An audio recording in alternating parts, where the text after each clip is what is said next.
On va entamer. Alors, le slide qui n'est pas apparu, c'est normal parce que c'est moi qui l'ai retiré et j'ai complètement oublié que je l'avais retiré. Désolé. Ouais, allez, chambrez-moi. Putain, c'est pas vrai ça. Bon, bref. Allez, big panel. Je vais tout de suite demander à mes invités de me rejoindre. Cécile Brugère-Tricot, directrice générale du groupe Novaxia. Audrey Camus, directrice générale de la foncière tertiaire ICAD. Ouais, applaudissez-les. Roman Cos, directeur général de Cardam. Philippe Depoux, président de la Française REM. Fadia Karam, directrice générale Espace Ferroviaire. Et Julien Mongouin, président et cofondateur de FIRE, Factor Industrie Real Estate. Le principe, merci beaucoup de nous rejoindre, le principe de cette séquence est directement inspiré des sœurs Tatin. Celles qui, un jour, ont retourné accidentellement une tarte aux pommes pour en faire l'un des desserts favoris. En tout cas, moi, j'ai un petit problème avec la tarte Tatin et ça se voit. Pardon. Et il s'agit ici de vous poser des questions, en fait, plutôt que de leur poser des questions. C'est vous qui allez bosser et puis eux vont réagir par rapport à ce que vous allez dire. Le premier truc qu'il vous faut, c'est un petit appareil.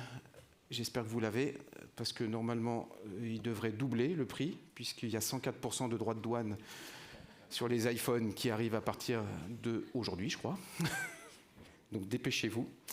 Il faut aller sur Slido. Bon, excusez-moi pour l'accent. Toujours pas compris comment on parlait anglais, moi. Et je vais vous poser des questions. Et je vais demander au panel de réagir par rapport à vos réponses. Il faut voter. C'est pas on peut, il faut, bien sûr. Je précise que ces votes sont anonymes. Donc vous pouvez dire la vérité.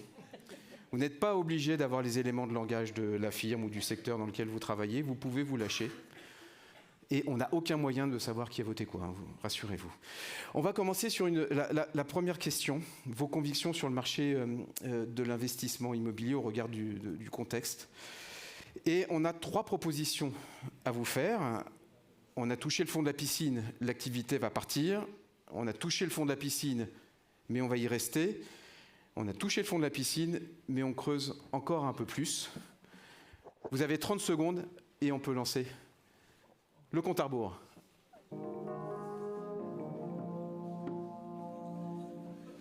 J'ai touché le fond de la piscine, ton petit pull marine, tout déchiré au coude, que j'ai pas voulu recoudre, que tu m'avais donné. Je me sens tellement abandonnée.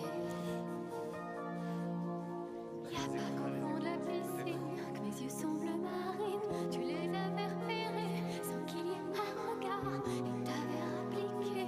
Maintenant je me fais des faits retard. J'ai pas voté, moi. Avant de toucher le fond, je descends à reculons.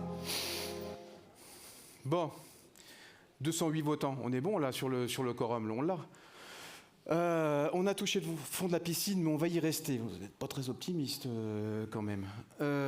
Alors, qui veut réagir Philippe. Oui. On ne te demande pas ce que tu as voté, on te demande simplement est-ce que tu es désagréablement surpris, est-ce que tu es surpris, est-ce que tu... Moi, j'ai pas voté ça. Alors, petite blague, donc c'est pour clore le débat. Piscine, chlore. Non. Ah ouais. Mais non. Et chlore choc ou chlore lent? Non, moi j'ai voté clairement, ça va repartir. Alors, ceux qui me connaissent, je suis un éternel optimiste, mais je suis pas naïf. En fait, ce que nous ont au moins appris les 10 dernières années, c'est les années d'euphorie, c'est que l'immobilier est une vraie classe d'actifs à part entière. Et dans cette période troublée, l'immobilier peut être pour moi, peut être une valeur refuge. C'est un actif réel. Les actifs réels, on le vend en poupe. Donc, sur ce sujet-là, je suis pas très inquiet. Ensuite, le deuxième sujet, c'est l'immobilier. Il n'y a pas plus local. Donc, évidemment, on peut importer des matériaux pour construire un immeuble, mais dans un monde où les droits de douane commencent à tanguer sérieusement, plus ou moins longtemps, on verra. En tout cas, un produit très local, ça sonne bon pour moi. Voilà. Et puis, dernier point, pour laisser la parole à mes petits camarades, nous achetons. Et quand on achète, les prix ne sont pas effondrés. Les actifs de qualité restent à des prix soutenables. Et quand on vend bien. Donc, alors on ne vend pas aujourd'hui des gros ensembles vides, on en parlait tout à l'heure, et les chiffres étaient très intéressants. Les fonds opportunistes ne sont pas encore là. Ce marché-là, il est à l'arrêt, mais quand on vend des choses un peu core, pas trop grosses, sans trop de problèmes locatifs, ça marche. Je vais tourner la parole. Ce qui m'intéresse, c'est d'avoir votre vision par rapport aussi au métier, par rapport à l'activité dans laquelle vous êtes. Fadia, si on représente aussi un tout petit peu Espace Ferroviaire et la casquette d'Espace Ferroviaire, et comment tu lis le marché au regard justement de l'activité d'Espace Ferroviaire. Bonjour à toutes et à tous. En fait, en 2 mots, Espace Ferroviaire est l'aménageur, développeur immobilier de la SNCF. On a la lourde responsabilité de transformer les actifs fonciers qui n'ont plus d'utilité pour le groupe en une histoire urbaine, donc c'est de recyclage. Donc on est dans la transformation, hein, donc c'est un actif foncier, c'est pas un immobilier, mais on est dans l'acte de la transformation.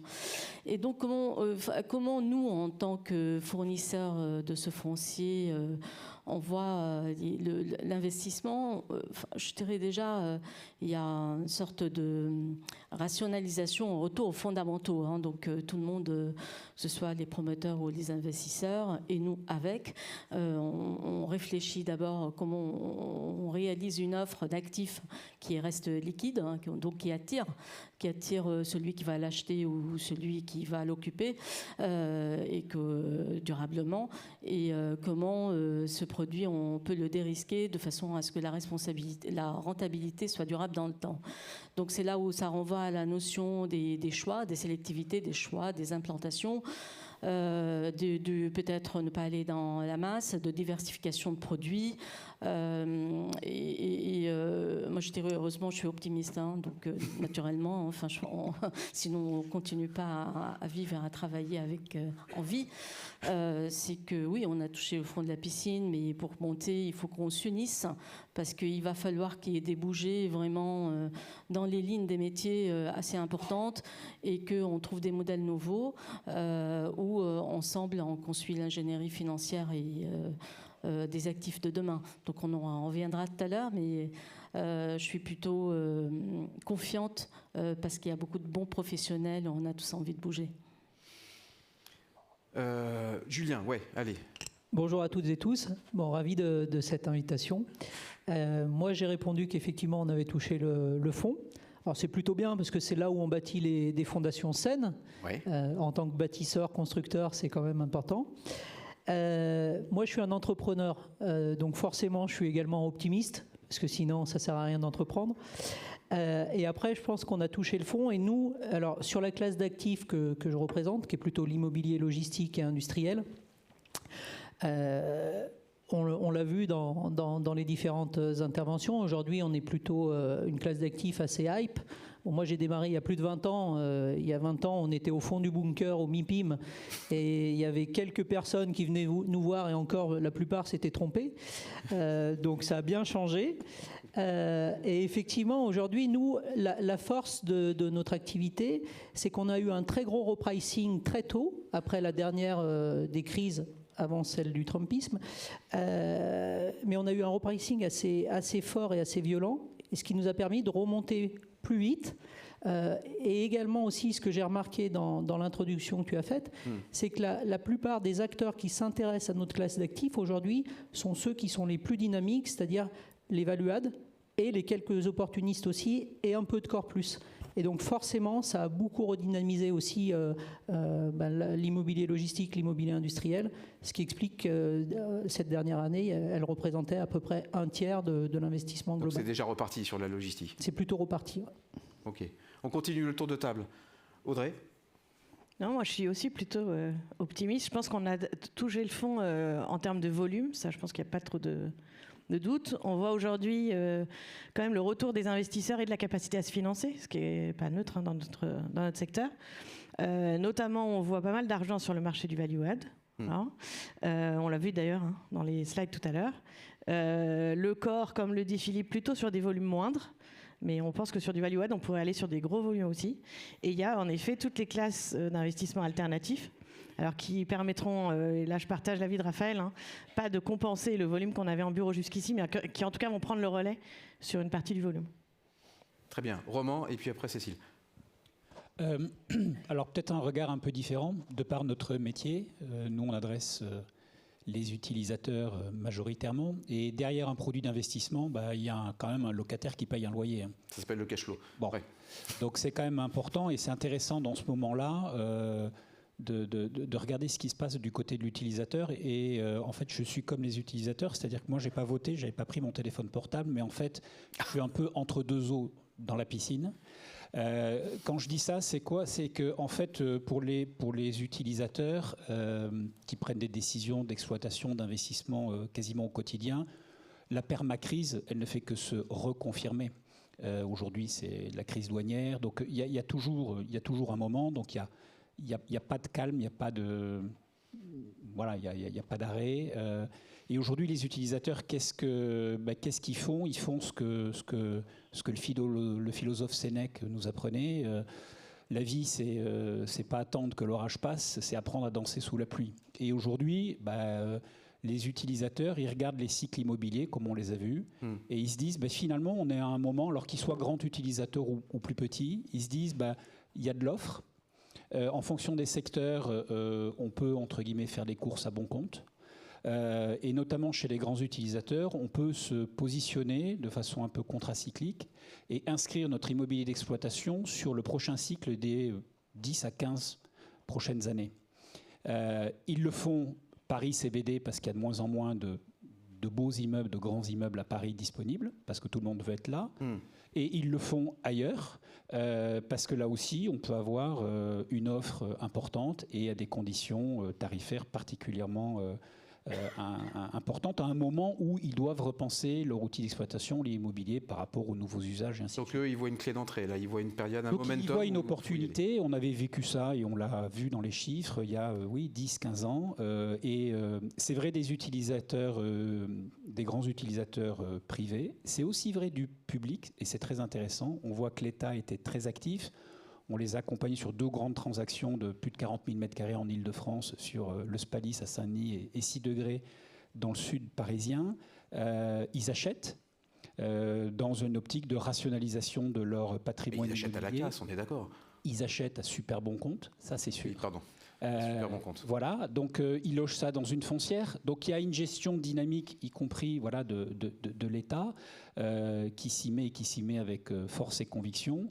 Les grands utilisateurs, c'est habituel. Et les plus petites sociétés, on le voit aussi, elles ont gagné en élasticité, si je peux dire, de leurs demandes, de leurs besoins.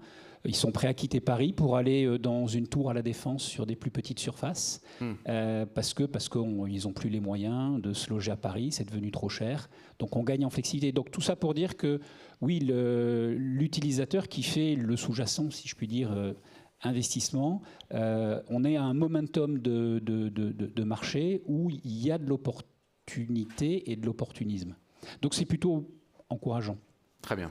Cécile, sur la météo immobilière.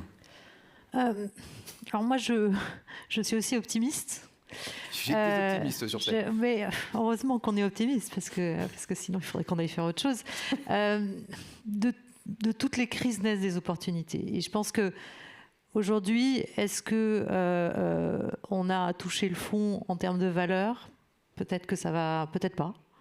Mais ça va nous obliger en fait à repenser notre immobilier, ça va nous obliger à nous poser la question de savoir ce qu'on fait de ces immeubles, en particulier de bureaux, en particulier en première couronne, qui ne trouvent plus leurs utilisateurs justement et qui ne produisent plus de cash flow.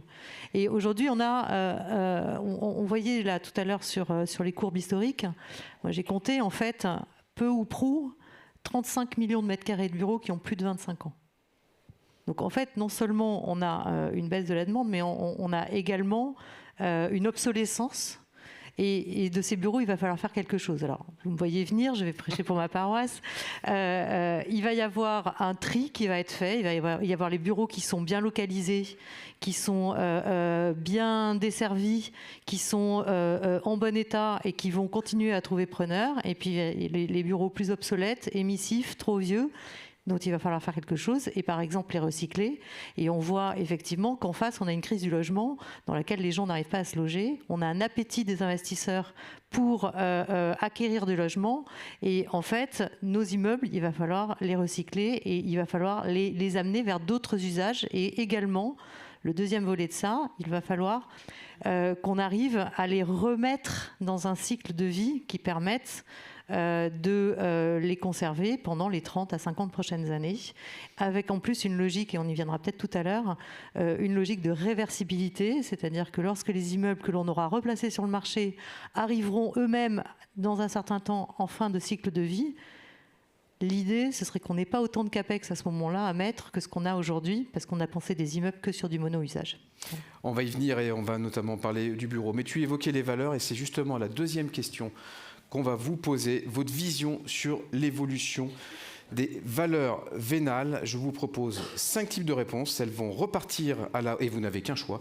Elles vont repartir à la hausse parce que les taux d'intérêt vont baisser. Elles vont repartir à la baisse parce que les taux d'intérêt vont monter. Elles vont stagner parce qu'elles ont suffisamment baissé. Elles vont faire le yo-yo parce qu'on n'a pas de visibilité. Elles vont repartir à la hausse parce que j'ai demandé plus ou moins gentiment à mon expert.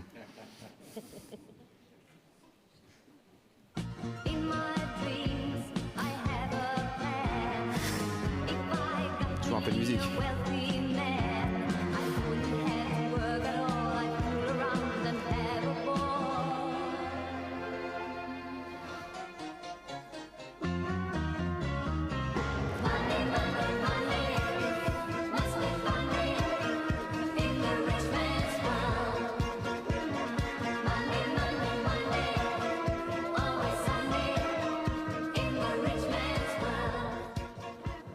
Allez, faut qu'on... Ouais, on dépasse les 200. Elles vont faire le yo-yo parce qu'on n'a pas de visibilité. Bon, ça t'arrange pas, Cécile? T'aurais préféré qu'on réponde... elles vont... Moi, je vais être sélective. Elles vont faire le yo-yo, elles vont surtout, je pense... là encore, il va y avoir du tri. Il va y avoir des actifs qui vont probablement voir une stabilité de leur valeur, encore une fois, parce qu'ils ont toutes les caractéristiques qui permettent de les conserver encore quelques temps. Et puis, certains d'entre eux vont... l'obsolescence va accroître la prime de risque, je pense. Mais aux anticipations de valeur quand même, quand on regarde les classes d'actifs, Philippe et puis Julien. Je pense qu'on va encore voir des baisses à mi-année, dans les expertises de mi-année. Pas tant que les marchés ont encore baissé, mais probablement que le travail n'a pas encore été totalement terminé par les experts dans les portefeuilles, et notamment pour les fameuses classes d'actifs dont tu parlais, Cécile, tout à l'heure, qui sont les gros immeubles de bureaux, obsolètes, éloignés des transports, les fameux campus dont on a vanté les mérites il y a quelques années, qui aujourd'hui n'ont plus le vent en poupe. Donc je pense qu'il y a, je rejoins le commentaire, en fait ça va être, on peut pas, il n'y a pas un seul immobilier, il y a un immobilier multiple, par classe d'actifs, par taille, par qualité environnementale, par pays. On a vu les valeurs, un grand classique, les valeurs en Angleterre ont commencé à baisser avant les autres, ont commencé à remonter avant les autres. Je pense qu'on a l'Allemagne et la France qui sont encore, comme d'habitude, un peu à la traîne. Donc la réponse n'est pas uniforme, mais globalement, on l'a quand même déjà bien corrigé. Julien, tu disais que dans la logistique, la baisse, elle est derrière nous ? La baisse, elle est plutôt derrière nous. Alors, nous, on a eu un élément qui nous a beaucoup aidé ces dernières années. Les taux ont forcément sont remontés, forcément. Mais ça a été corrigé par la forte hausse des loyers. On était depuis des décennies sur des loyers flat. Et donc, ces loyers ont augmenté en moyenne d'environ 30% en France sur la logistique. Donc forcément, ça a corrigé ça. Comme en ce moment, les taux ont plutôt tendance à rebaisser, on est au final sur des valeurs vénales qui restent plus ou moins proches de celles qu'elles étaient il y a quelques années. Après, elles font quand même le yo-yo parce qu'il y a beaucoup de disparités géographiques. Il ne faut pas oublier une chose en immobilier, je pense qu'on l'a tous appris, c'est l'emplacement. Et en fait, quand tu as un immeuble qui est bien placé, honnêtement, sa valeur vénale, dans notre secteur d'activité, encore une fois, elle a tendance à, sur le moyen long terme, elle progresse inexorablement. Même constat sur les autres classes d'actifs, sur le bureau ? Alors, enfin, je partage l'avis de mes camarades sur la polarisation du marché, avec en effet une réalité qui sera différente. Aujourd'hui, on voit des transactions en dessous de 4 dans Paris. Donc ça veut dire qu'on retrouve des valeurs qui sont assez agressives quand même, avec des loyers en plus qui continuent de monter. Donc ça veut dire des valeurs métriques qui sont assez élevées. En revanche, là où en effet le travail n'est peut-être pas encore complètement fait, c'est sur les immeubles de bureaux de périphérie, où là en effet on peut encore avoir une baisse de valeur cette année.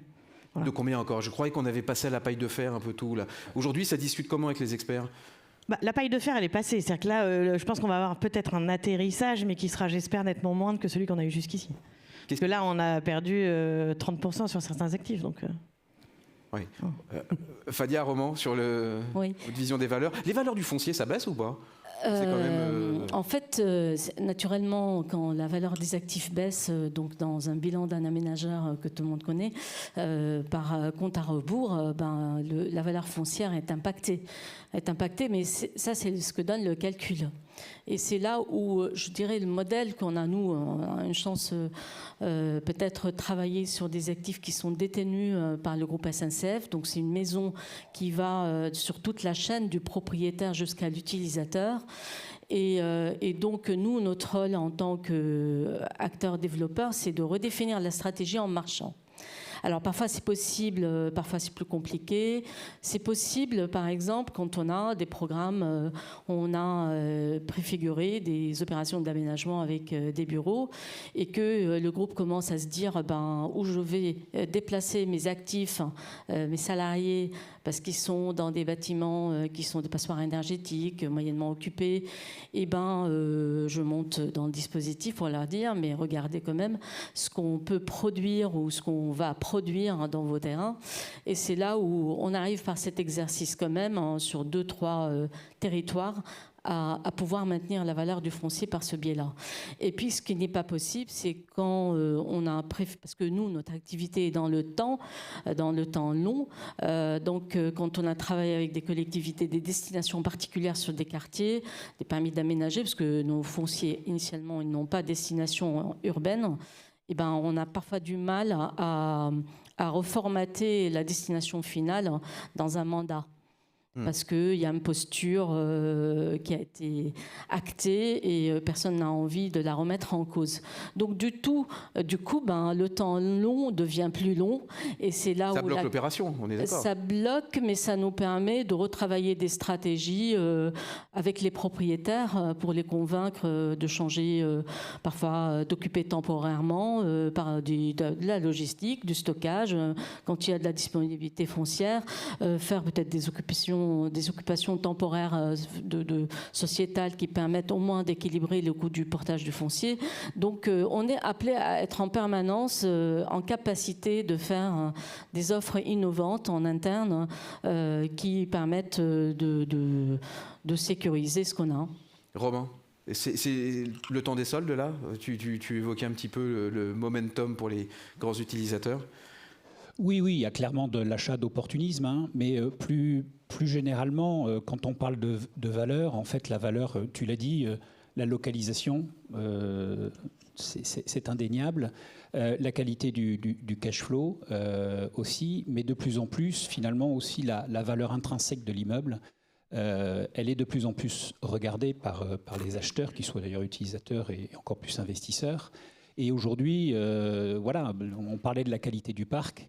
On a un parc qui est globalement relativement ancien, c'est encore plus vrai en région, et finalement ce qui va cristalliser aussi la valeur du bien dans la durée, c'est finalement ce qu'on assimile à une valeur extra-financière, la valeur d'usage, mais qui est en fait au cœur de la valeur de l'actif. Et aujourd'hui, retravailler les actifs pour créer de la valeur d'usage, c'est clairement. Mais cette valeur d'usage, on arrive à mettre un prix dessus, vraiment. On arrive à dire, voilà, ça vaut tant du mètre. Parce que on revient sur les valeurs vénales, là, ça vaut X euros du mètre carré quand même. Aujourd'hui, c'est à la fois dans les délais, indirectement dans les délais de commercialisation ou de location ou de vente. C'est derrière, donc ça c'est sur l'attractivité, c'est sur le loyer qui est prêt à payer un utilisateur. Aujourd'hui, entre un immeuble qui va être on va dire, au top des normes, y compris d'ailleurs Smart Ready, si les grands utilisateurs cherchent aujourd'hui des immeubles, des smart buildings, bon, ben forcément, il y a une prime qui va se retrouver autour du loyer, et cet immeuble va se louer et derrière pouvoir se vendre forcément avant les autres. Donc le travail sur l'actif, et c'est là où on parlait de revenir aux fondamentaux du métier, travailler l'actif, travailler la matière, définanciariser, si je puis dire, où finalement il n'y a que le cash flow, oui, bien sûr, c'est important, c'est ce qu'on capitalise, mais derrière, il faut travailler la matière pour pouvoir générer ce cash flow de qualité. Et c'est probablement effectivement un retour aux sources, un retour sur le produit. Pas qu'on l'avait oublié, mais l'investissement et l'effort, il sera encore plus à faire, que ce soit pour le transformer ou que ce soit pour l'augmenter, si on conserve le même usage. La revanche du sous-jacent. Et bien justement, on va vous poser une troisième question sur les catégories d'actifs que vous jouez en France. C'est le tiercé gagnant ou placé. En 2025, vous avez 3 choix maxi. J'ai sélectionné la logistique, le résidentiel classique, le résidentiel géré, le bureau, le commerce, l'hôtellerie, la santé, les data centers. Aucune de ces catégories, j'ai arrêté de jouer aux courses. Vous avez 30 secondes pour répondre. Chaparral qui se détache comme un vainqueur infiniment probable. Non, voici que de corps je fais venir Jacao. Il reste 250 mètres à faire. Est-ce que Jacao va revenir? Jacao et Durango. Non, Chaparral. Chaparral, je ne pense pas que Chaparral puisse être rejoint. Chaparral a vraisemblablement. Non, il reste encore 100 mètres. Jacao, bien non, impossible. Chaparral a gagné devant Jacao deuxième et Durango troisième. Chaparral, Jacao, Durango et Budapest qui vient tenir à toute vitesse. Chaparral a gagné devant Jacao qui a terminé comme une balle. Alors, qui a terminé comme une balle? Allez, j'adore le tiercé. C'était Léon Zitrone pour les vieux comme moi. C'est toute ma jeunesse. Ça m'a rappelé mon grand-père. C'était génial. Bref, moi j'ai jamais gagné par contre aux courses. Ni au casino. Résidentiel géré devant logistique. Non, logistique qui repasse devant résidentiel géré. Allez, c'est super serré, vous le faites exprès ou quoi? Résidentiel géré, logistique. On s'arrête là? Bon. Ah non, ils sont battus nus. Je peux pas finir là-dessus. Je peux pas. 50-50, c'est une blague ou quoi? Vous êtes en train de truander à la régie là. Vous faites des. Tout ça, c'est du faux en fait. Bon, 50. Non, 50-50.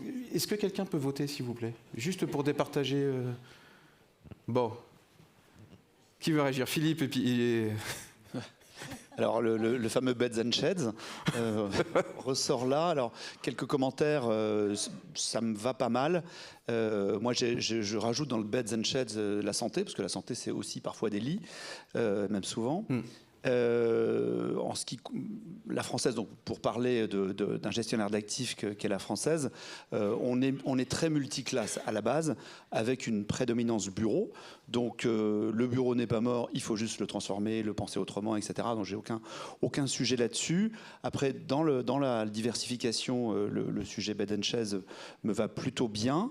On constate une demande de la part de nos clients sur de la spécificité produit.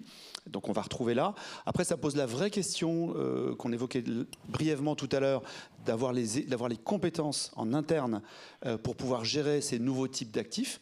C'est pas du tout évident. Et pour autant, on ne va pas s'amuser à aller vendre à un investisseur asiatique des fonds logistiques ou des fonds étudiants si on n'a pas les compétences. Donc il faut à ce moment-là penser à se rapprocher ou se marier avec un operating partner. Et juste ma conclusion, c'est qu'en dehors de ces classes d'actifs-là, où les volumes parfois ne sont pas là, c'est-à-dire que si on a des gros volumes d'investissement, je suis désolé, mais le bureau, ça reste quand même la classe d'actifs pour faire des gros volumes. On peut en faire aussi en logistique, mais les tailles unitaires ne sont pas là, et c'est vrai pour les autres classes d'actifs. Dernier point, pour élargir le débat, certains anglo-saxons, aujourd'hui, c'est les mêmes équipes qui traitent l'immobilier, l'infrastructure et l'immobilier d'exploitation. Donc le OpCo-PropCo, je pense que cette approche globale, elle permet d'avoir une vision plus générale de l'immobilier et notamment des investissements. Aujourd'hui, le data center, est-ce que c'est du bureau, est-ce que c'est de l'infra? Est-ce que si on investit dans un port ou dans des infrastructures aéroportuaires, est-ce que là, on est clairement dans l'infra? Donc ça ouvre... On est sur des temps plus longs. On est sur des temps plus longs, on est sur des bilans différents, parfois plus sécurisés, avec des rendements parfois plus attractifs.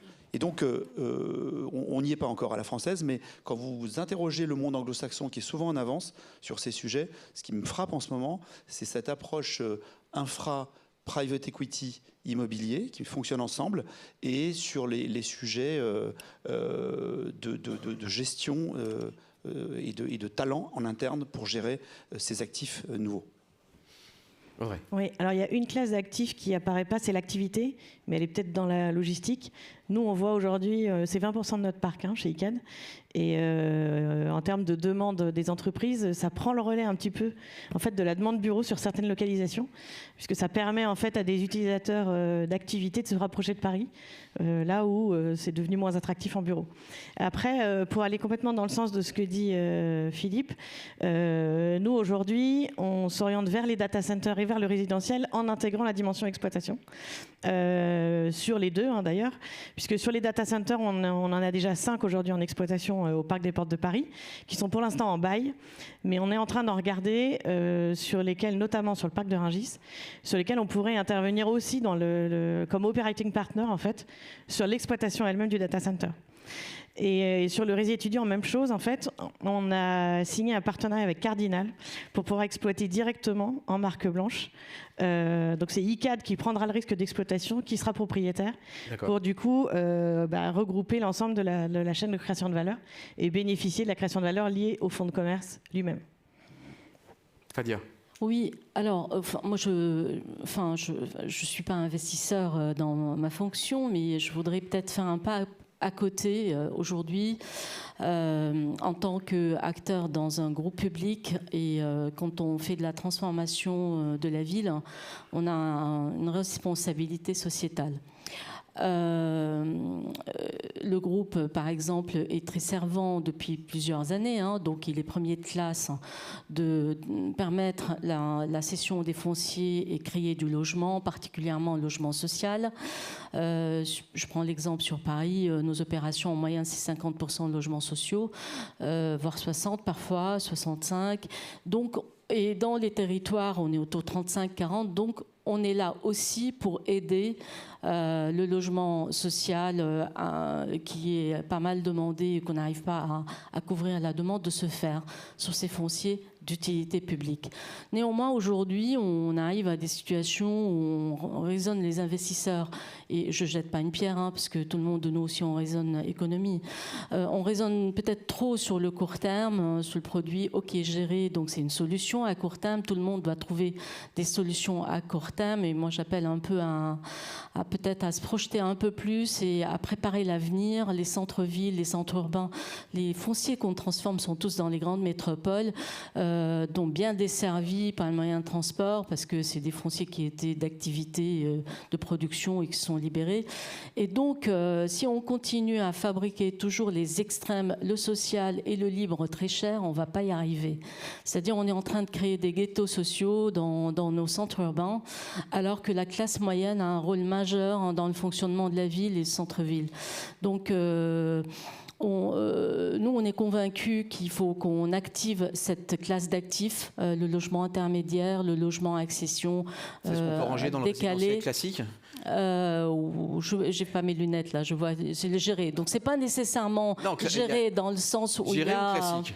Gérer, c'est plutôt il y a une folie sur les résidences étudiantes. Mais j'insiste sur sur celui qui est à loyer modéré, parce qu'il va falloir qu'on refasse et locatif et pas nécessairement en accession, parce qu'il y a beaucoup de gens qui n'ont pas de perspective de travail. On a la chance nous d'avoir du travail, mais voilà, il y a un vrai sujet. Donc la fabrique immobilière est appelée à relever ce défi du logement pour tous, dans des économies qu'on peut fabriquer ensemble. Ça veut dire, comme je disais tout à l'heure, peut-être chacun sort un peu de sa zone, le promoteur, l'investisseur, le propriétaire foncier, l'aménageur, pour qu'on travaille ensemble les conditions façon nouvelle de fabriquer avec les investisseurs, peut-être très en amont, des stratégies foncières pour pouvoir engager des productions assez vite, locatif libre pour les classes moyennes et peut-être avec des projections d'accession à 10 ans, j'en sais rien. Donc de trouver les nouveaux modèles pour remettre la dynamique sociale en route. Je rebondis sur le logement, je viendrai à la logistique après, Julien. C'est étonnant qu'il y ait quand même 38% de nos participants ici qui ont mis le résidentiel classique dans le tiercé, alors qu'on m'a toujours expliqué que le résidentiel, ça rapportait rien, que c'était pas rentable. Peut-être qu'on va trouver un moyen de le rendre rentable. Alors moi, je veux d'abord dire que ça me fait chaud au cœur, ce résultat, parce qu'en fait, c'est le bon trait d'union entre mes anciennes activités et les nouvelles. Pas faux. Donc voilà, donc là, je me dis, bon, ça c'est très bien, la boucle est bouclée. Et en même temps, ça ne me surprend pas. Je ne reviendrai pas sur la logistique, Julien en a parlé. Sur le sujet résidentiel, je pense qu'aujourd'hui, en termes de sécurité, c'est plus facile pour un investisseur de se projeter sur du résidentiel géré que sur du résidentiel classique, notamment parce que le résidentiel géré fonctionne quasiment comme du bureau, en fait, avec des baux un peu plus longs, etc. Cela étant, on est dans une situation, encore une fois, où on manque cruellement de logements. On est dans une situation dans laquelle on a trop de bureaux. Alors moi, je suis très intéressée pour en acheter du bureau. Je lance un appel. Et bien entendu, en fait, ce qu'on voit là, c'est qu'on va devoir transformer nos immeubles pour effectivement en faire du logement. Et il faut qu'on arrive à le rendre rentable. On le rendra rentable si on produit des immeubles qui sont, encore une fois, positionnés pour le futur. C'est-à-dire si on arrive à mettre, certes, sur le prix d'acquisition, sur le prix d'entrée, un coût de travaux, des coûts de construction qui soient raisonnables. Les nouvelles taxes douanières qui sont en train de se dessiner risquent de renchérir un tout petit peu les coûts de construction dans les temps qui viennent. Mais il faut qu'on ait un prix d'entrée raisonnable, un coût de construction qui fonctionne et ensuite un prix de sortie. Et je pense que là, les investisseurs ont un vrai rôle à jouer parce que, on l'a vu d'ailleurs dans la vidéo que tu as montrée tout à l'heure, c'est les acquéreurs ou les investisseurs individuels vont avoir probablement un peu plus de mal là, en particulier dans les temps qui viennent. Mais pour les investisseurs, il y a un vrai investissement sur le temps long dans une logique de vraiment repositionner les actifs pour le futur. Bon, sur la logistique... Attends, moi j'ai parié le bureau, moi. Ah bon? Il est taquin. Non, en fait, ce qui est intéressant sur le duo de tête, je trouve que les deux produits qui arrivent justement en haut de la liste répondent à un usage. Et si je parle principalement de la logistique, parce que c'est ce que je connais le mieux, pour pas dire que c'est le seul produit que je connais d'ailleurs, tant qu'on aura besoin de produire, de se nourrir, on aura besoin de stocker et de distribuer. Donc ça, c'est une nécessité. Donc forcément, il faut l'immobilier en face. Alors, vous l'avez dit tout à l'heure, il y a l'immobilier, bien sûr, les entrepôts, la logistique. Et derrière, il y a toute une chaîne de bâtiments qui répondent aux besoins justement de la supply chain, de la chaîne logistique, pour desservir le consommateur final. Et on a également connu ces dernières années, avec l'enchaînement des crises, à chaque fois, ça renchérit et ça remet justement l'immobilier logistique au centre de la scène. Quant à une problématique du Covid, tout le monde était paniqué à l'idée de comment je vais réussir à acheter des pâtes, du papier toilette, voilà. Et forcément, ouais, je me suis fait avoir moi la première semaine. Eh ben bien sûr, comme tout le monde. Et en fait, et la chaîne logistique, elle s'est réorganisée. Et du coup, on a eu besoin de nouveaux entrepôts, de nouvelles chaînes logistiques, de nouveaux bâtiments. Bien évidemment, il y a également des grandes mutations. Le e-commerce, avec forcément de plus en plus de besoins, pareil, de messagerie, de bâtiments logistiques. Donc tout ça, c'est pas, en fait, c'est pas une... c'est pas c'est inscrit dans le temps, ça? C'est inscrit dans le temps long. Aujourd'hui, tu as une nouvelle mutation qui pousse, on parle du data center, pour moi, c'est ni plus ni moins que de la logistique. Là où tu stockes des denrées, tu stockes des données, c'est la même chose. Les fonciers qu'on bâtit aujourd'hui pour de l'immobilier logistique intéressent des utilisateurs ou des investisseurs en data center. C'est également les mêmes problématiques, avec simplement là où tu traces des autoroutes, c'est d'autres axes que tu regardes forcément. Avec un petit bémol sur le data center, je pense qu'il y a quand même encore, on a encore beaucoup de technologies disruptives à venir. Et là où on a besoin d'énormes capacités de stockage aujourd'hui, je pense que d'ici quelques années, je pense au stockage sur l'ADN ou autre, on aura forcément des besoins, et on le voit, là où on stockait 1 méga il y a 10 ans, maintenant tu stockes 1 téra, enfin je veux dire, et ça va très très vite. Donc sur le data center, je mettrais peut-être un peu de C'est quoi, c'est le miroir aux alouettes là? On voit une boîte, on se dit tiens, si je sais faire des boîtes, je peux faire une boîte data center, non? C'est pas le miroir aux alouettes parce que on a quand même l'IA aujourd'hui. Je pense que la plupart des gens dans la salle, il y a 1 an, l'utilisaient à peine. Et aujourd'hui, tu feras un sondage sur combien de personnes utilisent l'IA chaque jour. Et là, tu as des tels besoins. Quand tu vois le dernier ChatGPT, quand tu vois la capacité à te sortir des photos dans un temps relativement court, derrière, il en faut de la capacité. Ouais, il y a toutes les poupées là qui sont... ça, c'est agaçant. Tout le monde fait la même chose. Bref. Ok, Roman, ton tiercé, toi, tu joues quoi?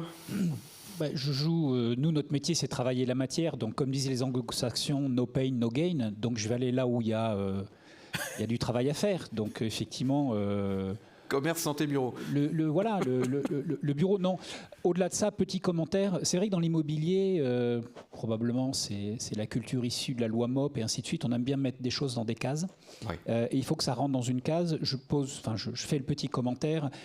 Quand on parle d'hybridation des produits, et finalement, avoir un immeuble où on retrouve différentes destinations, c'est aussi une façon de mitiger non seulement son risque en tant qu'investisseur, mais c'est aussi une façon de résoudre finalement à ce qui fait la problématique des utilisateurs, de nous, parce qu'aujourd'hui, un immeuble qui va faire à la fois du bureau, du résidentiel, de la logistique urbaine, voilà. Donc la notion de mixité des usages, elle n'est peut-être pas possible dans tous les cas, mais en tout cas, elle est à appréhender parce qu'elle me semble aller dans le sens de l'histoire. Et elle est probablement aussi bénéfique pour l'investisseur en termes de mitigation du risque. Très bien, merci beaucoup. En attendant l'hybridation, je vous propose de refaire un tout petit tour par le bureau. Et c'est la 4e question. Et que fait-on du bureau? Et je vous propose 6 réponses. On le garde et on fait le dos rond. On s'en débarrasse à tout prix. On refait tout, tant pis pour les CAPEX. On refait peinture et moquette, parce qu'il n'y a plus d'argent pour les CAPEX. On le transforme parce que c'est l'avenir, on le rase et on le reconstruit réversible parce qu'on ne connaît pas l'avenir. Vous n'avez qu'un seul choix.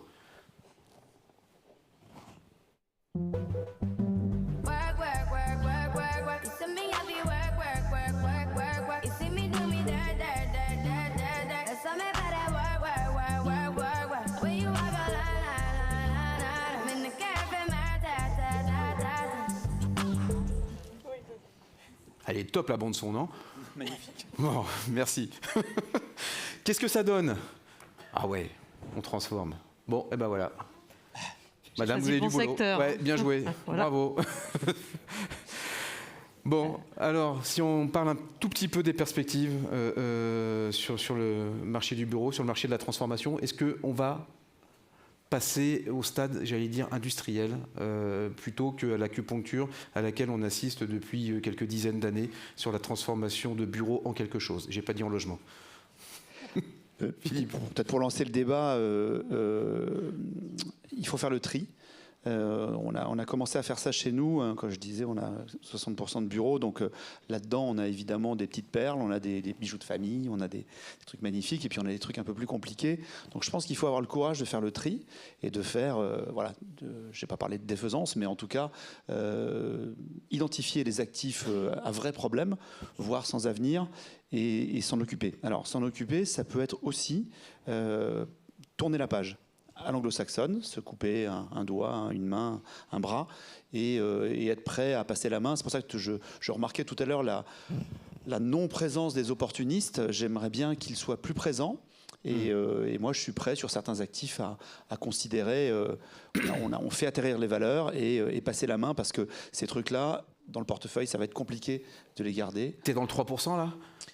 C'est pas à tout prix, mais on est assez prêt à. D'abord, c'est pas le principal. Encore une fois, je vous donne un chiffre parce qu'on l'a travaillé tout récemment. Ces actifs à problème chez nous, c'est 2% du portefeuille des SCPI. 2% en valeur, c'est 100 000 mètres carrés et c'est 18 actifs. Donc ils sont identifiés et sur cela, on va être plutôt dans la catégorie B en disant effectivement, on va regarder s'il y a moyen de pouvoir passer la main là-dessus. Mais le principal, c'est quand même tout le reste, 98% du portefeuille. Et là, il faut... si on parle SCPI, on est en trésorerie contrainte, comme on dit poliment. C'est-à-dire qu'on a moins de ressources et autant de besoins pour transformer nos immeubles. Et donc, il faut savoir prioriser, serrer les travaux qu'on va injecter dans les immeubles qui en valent le coup. Et la plupart en valent le coup. Et donc, essayer à moindre coût, essayer d'être rationnel dans nos travaux, éventuellement de les prioriser et de les serrer dans le temps, mais pas de concession sur le verdissement et sur la décarbonation, parce que si aujourd'hui, on va dire réglementairement c'est nécessaire, c'est demandé par nos locataires, c'est demandé un actif vertueux, c'est un actif qui se loue et qui se vend, et dont les valeurs ne s'effondrent pas. Donc ces immeubles-là, il faut les travailler, mais je reviens à mon point de départ, il faut savoir trier le bon grain et livrer et passer la main sur un certain nombre d'actifs dont on ne saura pas gérer nous-mêmes cette transformation. Audrey, la stratégie d'ICAD en la matière? Nous, en fait, on a déjà classé les actifs en 2 catégories, ceux qu'on allait garder en bureau et ceux qu'on va avoir besoin de transformer. Parce que pour aller quand même dans le sens de Philippe, la demande placée aujourd'hui en bureau, elle va quand même tourner autour d'1,8 million, 1,9 million de mètres carrés par an.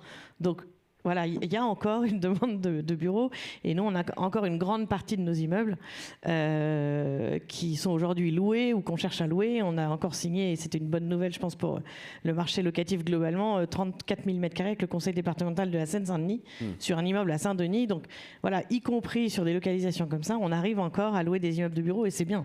Voilà. Après, il y a dans ces immeubles qui sont bien localisés et pas loués, on a un travail à faire pour les améliorer, pour y ajouter des services, pour les rendre plus attractifs. Et là, pour aller dans le sens de Roman, sur comment, en effet, je donne envie aux gens de venir dans ces immeubles, quitte à faire des conditions économiques avantageuses. On est aujourd'hui prêt à le faire sur certains immeubles.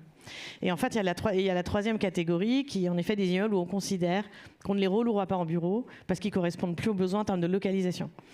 Et là, donc on est prêt, comme Philippe, on a passé des baisses de valeur assez importantes sur ces actifs-là. La problématique à laquelle on se heurte aujourd'hui, c'est souvent le frein des collectivités locales, en fait, et des maires. Alors, je ne parle même pas de la période préélectorale, mais d'une manière générale, ils ont du mal à accepter qu'on transforme du bureau en logement, parce qu'évidemment, le bureau, c'était plutôt des recettes, le logement, c'est plutôt la nécessité de construire des équipements publics.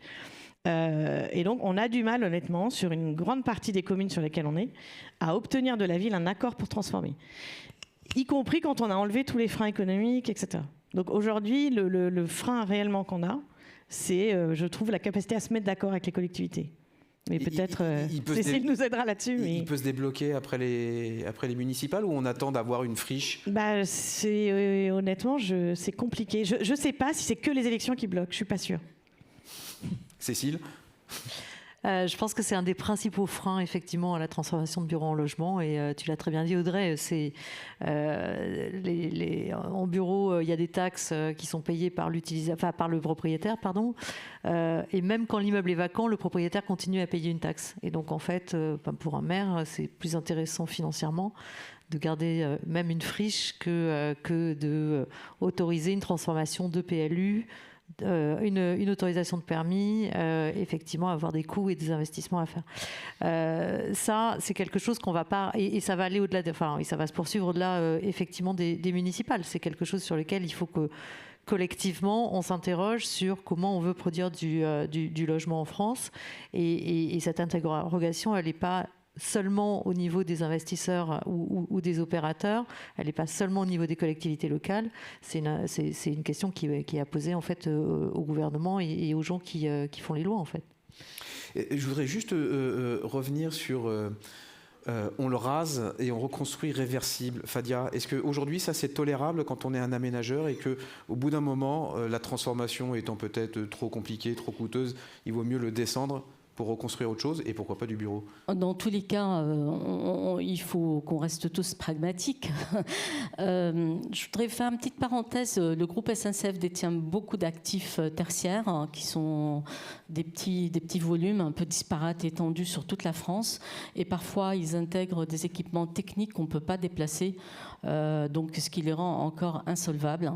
Et donc, nous, ce qu'on travaille, c'est que de les motiver effectivement à libérer ces actifs que je disais, des passoires aussi énergétiques, et de faire des opérations plutôt qui sont un levier d'appliquer des schémas directeurs d'optimisation des occupations, d'avoir des bâtiments qui coûtent moins de charges, de rassembler, de rendre les équipes plus performantes. C'est l'exercice qu'on fait à Toulouse et je salue l'entreprise GA qui nous accompagne dans ce projet, où on conçoit sur les terrains à côté, enfin on regroupe, on fait des immeubles de bureaux qu'on a commencé, parce qu'on avait une feuille de route assez importante sur les fonciers qu'on développe avant la crise en bureau, et qu'on vient occuper par ces salariés, ces utilisateurs, mais tout en laissant des marges d'évolutivité. Donc le programme Impulsion qu'on va inaugurer au mois de mai, par exemple, intègre un parking de 3 niveaux qui est démontable. Donc ça laisse la possibilité pour l'investisseur à qui on a vendu l'actif loué à 80%, une création de valeur additionnelle dans le temps qui lui permet de recréer des surfaces peut-être additionnelles. Donc c'est un actif qui a du potentiel. Et un autre actif qu'on fait sur Paris, 12e, on est très sélectif et il y a des projets qu'on a remis en cause. On a dit on ne va plus les faire, mais par exemple celui-là il était déjà engagé, donc on le fait, on le loue, il y a beaucoup d'intérêt en termes d'utilisateurs, et si jamais on n'est pas au rendez-vous non plus à la vente, et ben pourquoi pas, on l'exploitera le temps que le marché sera meilleur.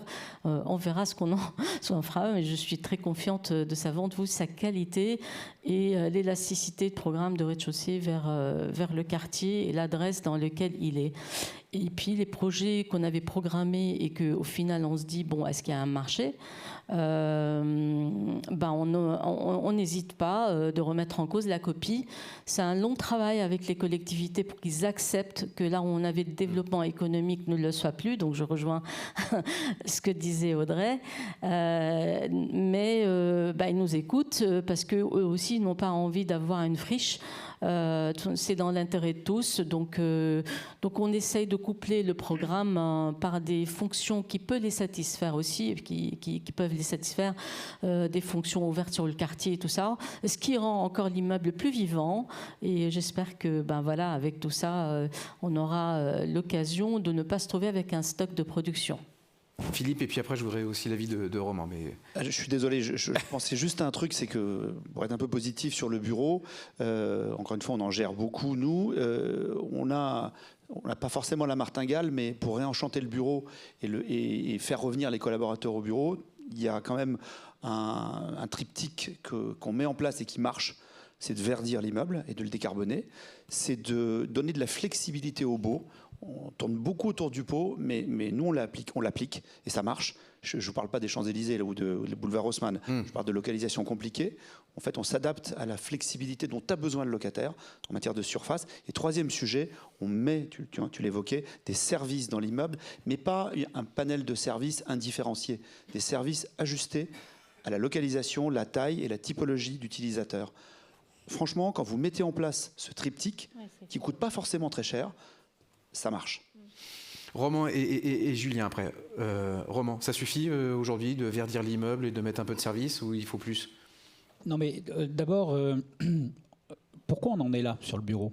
C'est un peu aussi intéressant de revenir au sujet. Alors il y a des causes qu'on retrouve au fur et à mesure des cycles et qui sont un peu résurgentes. Et puis après, il y a des nouveaux facteurs. Le bureau aujourd'hui et la classe d'actifs qu'on regarde avec défiance, comme c'était le retail il y a quelques années. Pourquoi le retail? Parce qu'il y avait le développement de l'e-commerce. Pourquoi aujourd'hui le bureau? Parce qu'il y a le développement du télétravail. Bon, Et finalement, c'est ça qui a questionné finalement l'usage, l'utilité du bureau. Sur le télétravail, quand on questionne et quand on travaille avec nos clients, utilisateurs, on voit bien que aujourd'hui, le télétravail, alors certes, c'est un acquis social en France, on ne fera pas machine arrière. Si, on peut. Mais, on a fait machine arrière. Mais quand même, si on peut effectivement faire revenir les gens au bureau parce qu'on mesure aujourd'hui les impacts sur la productivité et ainsi de suite, donc il y a probablement un rééquilibrage qui va se faire à la faveur du lieu de travail et du bureau qui va remettre un peu les... Mais c'est la fin de l'exode, là. C'est pas tout à fait le retour au bureau, mais c'est la fin de l'exode. Donc quelque part, le besoin sous-jacent, il est là, il va se reconfirmer, si je puis dire. Ça, c'est le premier sujet. Le deuxième sujet, c'est qu'effectivement, et je rejoins Philippe, si on veut faire revenir les gens, si on veut réenchanter, comme tu dis, le bureau, nous, on parle de la règle des 3D. C'est faire des bureaux désirables, digitaux et durables. Et voilà. Et il faut travailler sur cette valeur d'usage désirable parce qu'il faut créer de l'attractivité, il faut créer effectivement du service et des services qu'on a fait sur ton immeuble, oui, où on fait du cherry picking, on va coller à la problématique sectorielle, du digital. Je veux dire, aujourd'hui, quand vous louez un immeuble dans le CBD ou ailleurs, à 1 200 € du mètre, que vous avez des valeurs locatives qui, en l'espace de 10 ans, ont pris plus de 40%, je veux dire, en face de ça, le PNL d'exploitation de la boîte, sa marge, elle n'a pas augmenté de 40%, c'est pas vrai. Donc ça veut dire quoi? Ça veut dire que par rapport à son coût immobilier, qui reste quand même un des principaux coûts d'exploitation, l'intensité d'usage, elle va devoir être améliorée. Et le tertiaire, aujourd'hui, on n'y est pas. Non, on n'y est pas. On va en parler après. Oui. La logistique, tu mesures le nombre de colis qui transitent à l'heure, une ligne de montage dans l'industrie, et ainsi de suite. Bon, on n'y est pas. On a des taux d'emploi, des taux dans l'hôtellerie, on mesure le taux d'occupation, voilà. Et donc, ça veut dire quoi? Ça veut dire que dorénavant, et notamment avec ces nouveaux usages, le flex office, on gère des flux. Gérer des flux, ça veut dire gérer de la donnée. Pour gérer de la donnée, il faut du digital dans les immeubles. Et enfin, de la durabilité, parce qu'effectivement, avec le digital, on optimise la ressource, on réduit l'empreinte immobilière, donc l'impact, et ainsi de suite. Donc c'est vraiment le tiercé gagnant. Ouais, c'est les 3D. Voilà, travailler sur ces 3 paramètres. Julien. Nous, le bureau, soit on le transforme, soit on le rase. Ouais. Après, moi, géographiquement, j'interviens très peu au QCA. La seule chose que je peux dire dans le QCA pour les bureaux, c'est qu'éventuellement, on cherche, si quelqu'un vend des bureaux, tu as pris. on est éventuellement pour nos équipes. Et sinon, oui, en deuxième couronne ou sur les marchés régionaux des grandes métropoles, on a beaucoup d'acteurs, mais là, c'est plus des friches qu'on va retransformer et qui sont, en termes d'emplacement, stratégiques pour tout ce qui est light industrial et last mile. Oui, parce qu'on parle beaucoup de transformation de bureaux en logement, mais pas en logistique. Par contre, je rejoins ce que disait Cécile tout à l'heure. C'est d'un point de vue administratif, c'est une bataille avec les élus.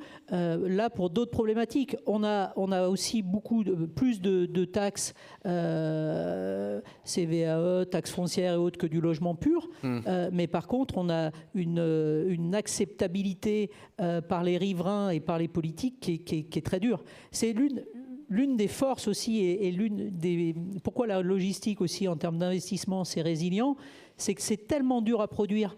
Parce que nous on est investisseurs, mais on est surtout avant tout des bâtisseurs et des développeurs. Et c'est un actif, des bâtiments qui sont tellement durs de plus en plus à faire sortir de terre par rapport aux politiques, aux associations environnementales et autres qui voient ça d'un mauvais œil. Donc forcément ça renchérit encore ce produit. Cécile, le mot de la fin parce que j'ai pris du retard. D'accord, rapidement alors. Je pense qu'en fait, toutes les réponses là sont bonnes. Ah.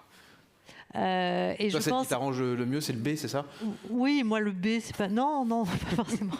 Non, je pense que toutes les réponses sont bonnes et on en a beaucoup parlé. En fait, il va falloir vraiment faire le tri dans le patrimoine. Et il y a des actifs qu'on gardera, et même sans faire le dos rond, parce qu'en fait, ils seront tout à fait profitables et rentables.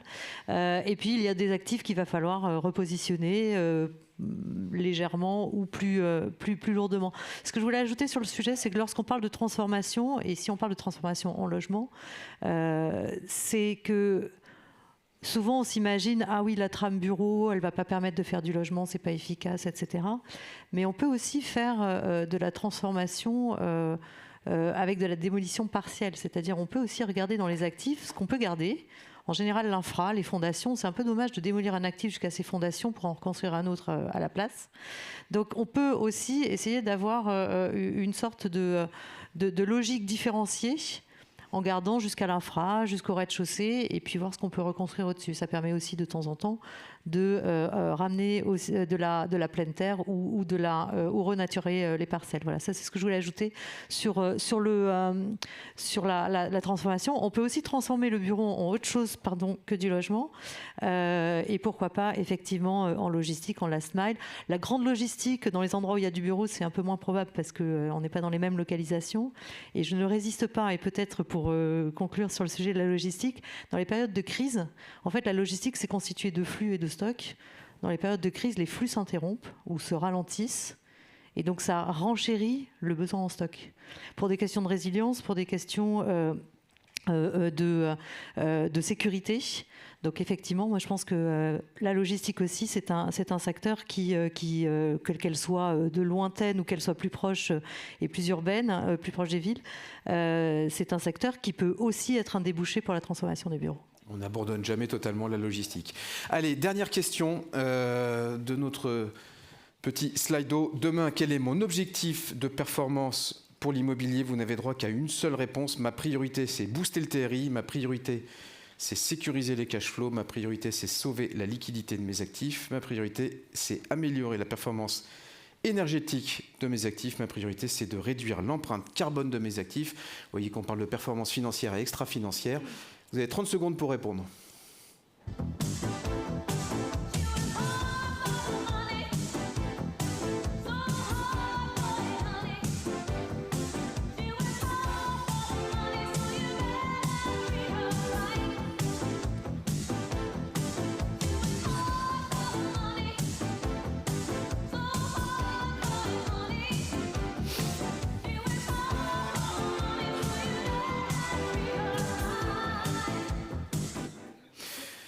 J'ai l'impression que vous avez été influencé par la musique, non? Parce que quand je vois les réponses. Et vous êtes plutôt défensif. Ma priorité, c'est sécuriser les cash flows, 51%. Et je vois que empreinte carbone et performance énergétique, c'est pas votre priorité. Bon, donc est-ce que la crise a tué toutes les ambitions environnementales, énergétiques? Est-ce que c'est fini, c'est derrière nous, ça? C'est pas tout à fait ça. C'est que le cash flow, c'est ce qui drive tout. Alors ceux qui me connaissent ma constante sur la revanche de l'asset manager et le rôle central de l'asset manager sur la défense et le développement, parce qu'il n'y a pas que de la défense, des cash flows sur les immeubles, parce qu'un cash flow sur un immeuble, je le disais tout à l'heure, c'est la résilience de sa valeur, c'est la distribution aux investisseurs, et c'est la liquidité de l'actif assurée au moment de la vente. Donc la sécurité du cash flow, ça permet tout le reste, y compris toute la partie green, parce qu'en fait, on peut sécuriser les cash flows en amenant de façon, on va dire, mesurée les sujets de décarbonation. Donc pour moi, c'est les cash flows, sans aucun doute. Question de Béotien, on peut quand même combiner performance financière et performance extra-financière aujourd'hui, ou c'est terminé, c'était dans le monde d'hier? Mais en fait, on n'a pas le choix. Parce que la performance financière à long terme, c'est la performance extra-financière. C'est-à-dire que si préserver la valeur des actifs à long terme, c'est faire en sorte qu'ils soient verts et durables. Donc on est bien obligé de concilier les deux. D'accord. Fadia. Moi, je partage tout à fait ce que dit mon confrère Philippe. Donc, c'est le cash flow, bien évidemment, mais le cash flow, c'est aussi la longévité, si je peux dire, hein, de l'occupant dans un bâtiment, et donc, d'une certaine façon, la sécurisation de la rentabilité du bâtiment. Et donc, moi, je dirais, mais je ne suis pas investisseur, hein, au vrai titre, je suis un peu producteur acteur de l'immobilier et donc je travaille pour que l'actif qu'on sorte soit solvable, vendable et attractif pour les investisseurs. Donc nous, notre priorité, c'est la santé. Alors pourquoi la santé? Parce que en fait, c'est ce qu'on construit pour des utilisateurs. La santé dans les immeubles. La santé dans l'immeuble, la santé dans le quartier, je ne vais pas l'aborder là, mais c'est la santé aussi dans l'immeuble. Donc on a été initiateur d'une action collective dans le cadre de Ville de Demain à l'université d'été de Palladio. Donc on travaille avec nos partenaires AXA, BNP, certainement j'ai oublié des gens, vous m'excuserez, donc le CSTB, et ça n'a pas été remis en cause par le contexte économique? En fait, c'est qu'aujourd'hui, quand on dit « Ah, c'est bien, c'est confortable, je suis bien, donc j'y reste », et puis on est bien, on y vient, donc on vient louer, donc l'attractivité commerciale est liée à cette qualité de bien-être, et faire cet immobilier de bien-être, c'est notre objectif. Indirectement, par le biais de la décarbonation, le choix des matériaux, la température, la gestion de la température de l'air dans l'immeuble. Donc par ces éléments fondamentaux techniques, on assure d'une certaine façon le confort, mais on n'a pas aujourd'hui de façon tangible des indicateurs de mesure qui nous permettent de dire dès l'amont, moi je vais jouer de façon massive sur cet indicateur-là. Et donc quand je construis un immeuble, je vais massifier cet indicateur. Et donc c'est là-dessus qu'on est en train de travailler pour mettre en place des indicateurs de mesure qui nous permettent dès l'amont d'intégrer cette donnée et qu'elle soit d'une certaine façon un des critères aussi principaux extra-financiers du choix de l'acte de bâtir ou pas. Je repose une dernière question de Béotien, parce que je vois que le temps tourne et vraiment je suis à la bourre. Un TRI à 2 chiffres aujourd'hui, c'est illusoire ou ça se vend encore? La promesse d'un TRI à 2 chiffres? C'est ce qu'on recherche. Très bien, j'ai ma réponse. Est-ce qu'il est tout seul à chercher un TRI à 2 chiffres ou à le promettre? Si je peux, moi je suis très étonné, mais je pense nous en logistique on part très loin, justement parce que nous notre priorité c'est de réduire l'empreinte carbone de nos actifs, de nos constructions, en passant par l'amélioration de la performance énergétique. Et dans ce domaine-là, en plus. Sur les actifs logistiques, activités, il y a énormément de création de valeur. On a dernièrement acquis un immeuble au sud de l'Île-de-France. On l'a acquis relativement cher. On va injecter pas loin de 10 millions d'euros de travaux à l'intérieur, qui sont principalement, quasiment exclusivement des travaux liés à la performance énergétique et à l'empreinte carbone. Et on a pléthore de prospects locataires qui sont en train de visiter cet immeuble pour le prendre à bail dans 6 mois. Donc nous, il y a encore beaucoup de création de valeur sur ces 2 axes-là. Mais je pense qu'on part très loin. On chauffait encore au gaz nos entrepôts il y a 2 ans, donc forcément. Oui, ok, oui, vous avez un peu de levier. Cécile Roman, un dernier mot avant que je puisse clore cette session. Nous, en fait, on est une entreprise à mission. Donc, notre mission, c'est de donner à chacun les moyens de transformer durablement la ville. Et avec ça, on espère pouvoir être profitable. Donc, on espère pouvoir combiner le TRI et la transformation durable. On s'est donné comme mission, on parlait d'intensité d'usage, par exemple, lorsqu'on achète des immeubles et pendant le temps assez long des autorisations administratives, on les loue ou on les prête à des associations. On fait en sorte que... On avait un débat l'autre jour, en fait. On fait ça parce qu'on veut effectivement aider et participer d'un point de vue sociétal à la vie de la ville. Mais on le fait aussi parce que un immeuble occupé, ça permet de limiter les charges, ça permet également d'éviter les squats, etc. Donc en fait, combiner performance extra-financière et financière, je le prends un peu par l'anecdote, mais c'est quelque chose qui est tout à fait faisable. Et par ailleurs, je rejoins complètement Audrey, il faudra regarder dans 5 ans comment on valorise. On parlait des spreads de localisation, etc. Un spread entre un immeuble durablement transformé ou durablement construit versus l'épaisseur thermique d'aujourd'hui. J'ai l'impression qu'on ne sait pas le calculer. Enfin, moi, je n'arrive pas à avoir des chiffres là-dessus, mais je pense que c'est quelque chose qu'on va voir apparaître de plus en plus. On sent tous qu'il y a un écart. Pour l'instant, moi, je n'ai pas de chiffres précis validés qui me disent combien est l'écart. Mais on le saura bientôt, je pense. Roman, le mot de la fin. Notre objectif, c'est améliorer la performance de l'immobilier au travers de son usage, de sa valeur d'usage. Et aujourd'hui, on a le sentiment, et tout particulièrement s'agissant du bureau, qu'on peut faire beaucoup mieux avec ce qu'on a. Et que finalement, là où on traitait du volume, on va apporter plus de qualité au mètre carré. Il faut créer de la valeur pour les usagers, plus de valeur au mètre carré. Et que la réponse traditionnelle immobilière, aujourd'hui, il faut l'augmenter. On parle de valeur augmentée, que ce soit au travers des services, que ce soit au travers de l'hybridation des produits, au travers du digital. Donc voilà, la matière est à travailler, à réinventer.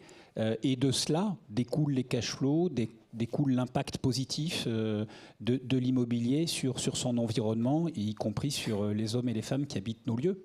Bon, vous avez compris, il faut bosser. On devrait remettre Rihanna d'ailleurs.